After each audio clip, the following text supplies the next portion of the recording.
What beef? Julius Malema supports Cassper's hashtag fill up Moses Mab hide a gig despite fallout. We all know that politicians change their minds more than they change their undies, but we were glad when EFF leader Julius Malema went from calling Cassper Nyovest a bully to giving him support. AI.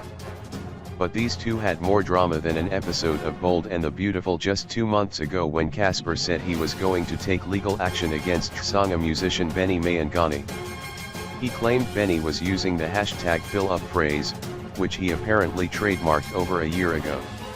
Julius defended his homeboy and called Cassper a bully and challenged him to bring it on. It was a proper stare down that eventually ended when no one made any more moves and tempers had calmed down.